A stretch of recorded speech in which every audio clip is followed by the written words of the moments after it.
Hello everyone, first of all welcome to our YouTube channel. In this video we will discuss the spectroscopy MCQ Aryanth book के. In the last videos we have discussed the 60 question of OMC and coordination. I hope आपके लिए useful होगा. आपके entrance exam में आपको उससे help मिलेगी, कुछ क्वेश्चंस की आपकी प्रैक्टिस हो जाएगी. ठीक है, तो इस वीडियो में हम डिस्कस करने वाले हैं स्पेक्ट्रोस्कोपी के क्वेश्चंस को देखेंगे.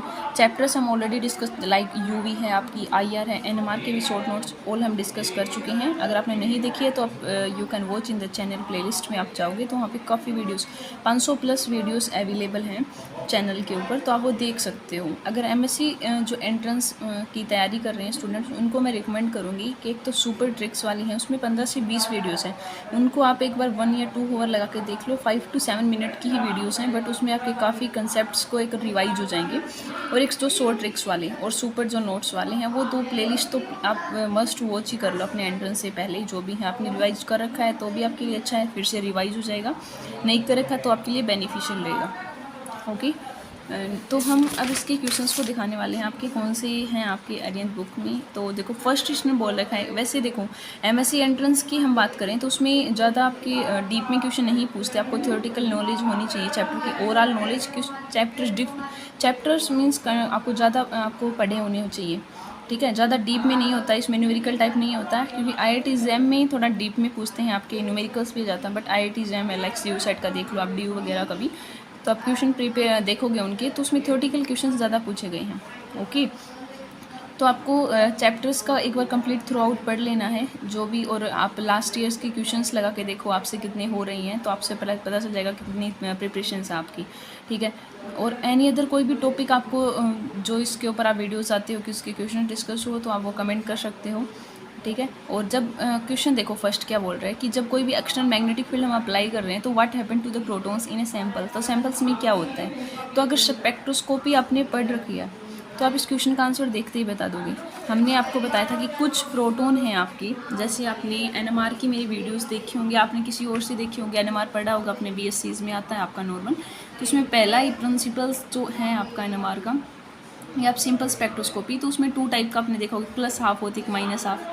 दैट मीन्स आपको वो जो कुछ प्रोटॉन्स है वो अलाइन करेंगे तो प्लस यूज़ करते हैं, अगर अपोजिट करते हैं तो माइनस यूज़ करते हैं. उसको हम डिटेल से डिस्कस नहीं कर रहे, काफ़ी वीडियोस लॉन्ग हो जाएगी, तो स्टूडेंट्स वॉच भी नहीं करते हैं और इतना टाइम भी नहीं है उनके लिए. तो मैं ट्राई करती हूँ कि वीडियोज़ कम से कम टाइम में और हम ज़्यादा क्वेश्चंस को कवर कर पाएँ. ठीक है, तो फर्स्ट क्वेश्चन बिल्कुल ईजी है. सेकंड क्वेश्चन पूछ रखा है कि which of the following compounds has the most deshielded proton. देखो ये NMR का क्वेश्चन है और उसमें ये काफ़ी इंपॉर्टेंट टर्म होती है सिल्डेड और डिसिल्डेड. मैंने ऑलरेडी भी डिस्कस किया हुआ है और सिंपल आपको ये टर्म बता देते हैं कि देखो 2 टर्म होती है. सिल्डेड क्या मतलब है, वहाँ पे डेल्टा वैल्यू आपको कम मिलती है और डिसिल्डेड भी ज़्यादा मिलती है. तो इसके लिए आप सिंपल सा ये रखो कि इलेक्ट्रोनेगेटिव एटम की अगर इंक्रीज हो रहा है, इलेक्ट्रोनेगेटिविटी इंक्रीज हो रही है, तो डिसिल्डेड होता है उतना ही प्रोटॉन, डेल्टा वैल्यू बढ़ जाती है. लाइक आपको बताया कि अगर हम इनमें बात करें आपकी फ्लोरीन क्लोरीन हेलोजन है, तो सबसे इनमें से आयोडीन तो सबसे लेस इलेक्ट्रोनेगेटिव, क्लोरीन इलेक्ट्रोनेगेटिव है, तो सबसे ज़्यादा डिसिल्डेड प्रोटॉन यही होगा. अगर इसी क्वेश्चन में आपसे पूछ लेता सिल्डेड प्रोटॉन, तो आप CH4 बताते हैं, यहाँ पे कोई भी इलेक्ट्रोनेगेटिव नहीं है. तो सिंपल आपको चेक करना है कि डिसिल्डेड के लिए आप इलेक्ट्रोनेगेटिव और हाईएस्ट इलेक्ट्रोनेगेटिविटी जिसकी होगी वो जितना ज़्यादा सिल्डेड, that means delta value high मिलेगी उसकी.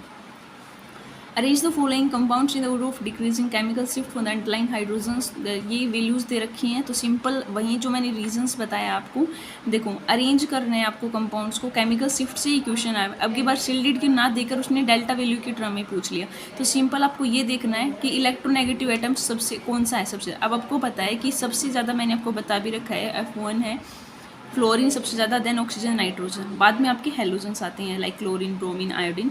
तो आप सबसे यहाँ पे ऑक्सीजन है, दैट मीन्स ये हाईली सिल्डेड होगा आपका, डिसिल्डेड होगा, दैट मीन्स डेल्टा वैल्यू सबसे ज़्यादा इसकी मिलेगी, तो सेकंड आ जाएगा. देन थर्ड देखो यहाँ पे 2 क्लोरीन है तो इसकी वैल्यू, देन आपका फोर्थ, देन आपका फर्स्ट. तो एक क्वेश्चन आपका सिंपल डेल्टा वैल्यू से ही क्वेश्चन हो रहे हैं आपके 2. एक क्वेश्चन आता ही है इस पर. A compound formula C5H12 gives the 1 signal in the proton NMR and 2 signal in C13. तो कंपाउंड्स क्या हो सकता है, तो सिग्नल देखने तो आई होप आपको आते ही होंगे NMR में, तो आप ये सिंपल आप ट्राई कर लेना, बिल्कुल ईजी है. NMR सिग्नल्स तो आपने देखने आते ही होंगे. How many methyl peak would you expect to observe in proton NMR spectra. Cis 1,4-डाइम, तो स्ट्रक्चर्स बनानी है 1,4-डाइमिथाइल साइक्लोहेक्सेन की, और आप देखोगे तो वहाँ पे सिर्फ एक ही आपको पिक मिलती है. नॉन मॉलिक्यूल के 4 सिग्नल दे रखे हैं, which of the following compound correspond, कौन से करेंगे। अब सिग्नल देखो इसके 4 कैसे आए, तो एक सिग्नल, एक ये वाला प्रोटॉन यहाँ पे CH3 है, ये वाला हो जाएगा 1 2 3 एंड 4, तो 4 टाइप के सिग्नल आपको ऑब्जर्व होने वाले हैं। ओके, इनमें आप काउंट करोगे तो 4 किसी में नहीं मिलने वाले। How many absorption band will appear in C13, तो आपको कुछ नहीं करना, कितने बैंड्स आएंगे सिग्नल्स देख लोगे, उसके अकॉर्डिंग आप इसको बता दोगे कि कितने आने वाले हैं। Okay, how many absorption band will appear, वहीं सेम क्वेश्चंस, मतलब मॉलिक्यूल्स अलग दे दिया आपको, सिग्नल्स पता होने चाहिए। तो सिग्नल्स तो काउंट करने आपको आनी चाहिए, मल्टीप्लिसिटी पता होनी चाहिए, डबलेट ट्रिपलेट यूज़ करते हैं। अब देखो कौन सा प्रोटोन है इसमें से डेल्टा 6.9 पे होगा, that split into A triplet में जो टूट रहा है। अब आप यहाँ पे देखो ये प्रोटोन ए की बोल रखा है, ये प्रोटोन ए है, तो यहाँ पे आपका क्या है, एक एच है और एक एच यहाँ पे है, तो एच एच इन दोनों को कंबाइन करोगे, आपको पता है कि दो N+1 रूल आपने सुना होगा, अगर एक प्रोटोन हो तो डबलेट, दोनों को कंबाइन करेंगे N+ जो है आपकी, तो 2 + 1 कितना हो जाएगा 3, दैट मीन्स ट्रिपलेट। तो ए प्रोटोन ट्रिपलेट में टूटेगा आपका यहाँ से। और ओच वाला नहीं हो सकता क्योंकि आपको पता है 8 से 10 के बीच में ही आती है डेल्टा वैल्यू NMR में, तो ये वैल्यू 6.9 है, दैट मीन्स ये ए ही हो सकता है। बी वाला करोगे तो यहाँ पे ट्रिपलेट नहीं आएगा, ना ही सी में ना ही डी में। Which features in the proton NMR provide information about the electronic environment, आपको पता है केमिकल सेफ्टी हमें बताती है केमिकल इन्वायरमेंट का चीज़ से। Which of the following molecule appear downfield in the proton NMR spectrum, देखो मैं सजेस्ट कर रही हूँ आपको, NMR से क्वेश्चन तो आते ही हैं, वहाँ पे आपको सिग्नल से क्वेश्चन मिलेंगे या मल्टीप्लिसिटी से मिलेंगे, डेल्टा वैल्यू से आपसे पूछ सकते हैं। ओके, ये क्वेश्चंस काफ़ी इंपॉर्टेंट है आपके, एनाइसोट्रोपिक इफेक्ट वगैरह भी NMR का गो थ्रू कर लेना, आपने नहीं देखा तो शॉर्ट नोट्स वाली वीडियो चेक कर लेना, तो उसमें आपको कंप्लीट एक बार NMR रिवाइज हो जाएगी। IR के लिए आपको मेनली देखना है कि जो फंक्शनल ग्रुप की वैल्यूज़ हैं उसको पता होना चाहिए IR में, और कुछ नहीं है। UV में इतना नहीं आता, सिंपल्स आपके जैसे, वैसे तो लैम्डा मैक्स उसमें इंपॉर्टेंट होता है, वुडवर्ड फाइजर रूल से हम जो कैलकुलेट करते हैं। अगर क्वेश्चन आ भी जाए तो आपको उसकी वैल्यूज़ पता होनी चाहिए कि कितना हम ऑक्सोक्रोम्स के लिए कितना यूज़ करते हैं, अल्काइल रेजिड्यू के कितना होता है। तो यूवी में वो होता है आपका, मास स्पेक्ट्रोमेट्री से क्वेश्चन बहुत कम आते हैं, ज़्यादा क्वेश्चन NMR से ही रहते हैं, और IR से आपको फंक्शन वैल्यू पता होनी चाहिए, उसके हेल्प से आप अरेंज कर सकते हो, स्ट्रेचिंग फ्रीक्वेंसी का ऑर्डर पूछ लेते हैं आपसे, ठीक है। तो विच of the following proton in the peer highest delta value, तो आप बता दोगे हाईएस्ट डेल्टा वैल्यू कौन सा होगा। अब ए क्यों बोला है, आपको बताया कि मैंने आपको पहले ही बता दिया, इलेक्ट्रोनेगेटिव एटम से अटैच है तो उसकी इलेक्ट्रोनेगेटिविटी बढ़ जाएगी, जितना दूर होता जाएगा उतनी ही आपके डिस्टेंस है तो कम होती मिलेगी आपको। तो which feature in the proton NMR spectrum provide information about the number of type of different proton in A compound, तो कौन सा फीचर्स आपको बताता है इसके बारे में। देखो क्या पूछे, प्रोटोन NMR स्पेक्ट्रा है, इन्फॉर्मेशन कितने टाइप ऑफ अलग अलग प्रोटोन है, तो सिग्नल बताएंगे, आप केमिकल शिफ्ट्स की वैल्यू बताएंगे, तो सिग्नल से पता चल जाएगा आपका 2, जैसे सिग्नल आए हैं 3 आ रही हैं आपके, तो इसका आंसर है आपका 2। ओके, और द सोलवेंट यूज़ आपको पता CCl4 हम यूज़ करते हैं, या TMS जो टेट्रामिथाइल सिलीन है वो तो आपका रेफरेंस यूज़ करते हैं, सोलवेंट हम ये यूज़ करते हैं। Higher value of chemical shift, मतलब अगर वैल्यू ज़्यादा मिल रही है तो लो फील्ड रेजोनेंस है, और अगर लो मिल रही है तो हाई फील्ड, अपोजिट होता है।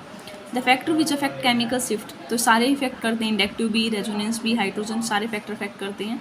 ये कंपाउंड दे रखा है, इसमें कितनी लाइन्स आएंगी आपकी, ठीक है, तो इसमें आप स्पेक्टर निकाल के बता सकते हो कितना आएगा। मल्टीप्लिसिटी पूछ रखी है कि मिथाइल ग्रुप की कितनी होगी मल्टीप्लिसिटी यहाँ पे, तो देखें यहाँ पे कोई भी कार्बन इससे नेक्स्ट वाला नहीं है हाइड्रोजन, तो ये सिंगलेट हो जाएगा।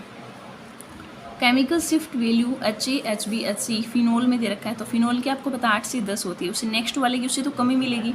अब इन ABC, अब इस वाले की ज़्यादा मिलेगी या कम मिलेगी, आपको वैल्यूज़ पता होनी चाहिए कितनी आ रही है, ठीक है।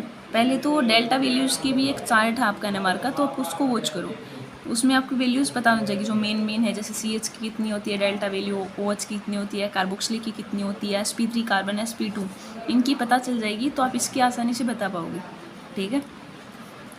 TMS use as a reference for chemical shift, क्यों यूज़ करते हैं, इसका टेट्रामिथाइल सिलेन होता है, दैट मीन्स ये सिलेन के 4 CH3 ग्रुप लगे होते हैं, तो एक तो बॉइलिंग पॉइंट काफ़ी कम होता है, इनर्ट होता है, वो सारे प्रोटोन सेम इन्वायरमेंट, तो सिंगलेट, और इसका बॉइलिंग पॉइंट इतना लो होता है कि सिग्नल लेने के थोड़ी देर बाद रख दोगे अपने आप ही फूट जाता है ये, तो ये कोई इफेक्ट भी नहीं करता, ठीक है, लो बॉइलिंग पॉइंट। तो ये सारे पॉइंट्स हैं।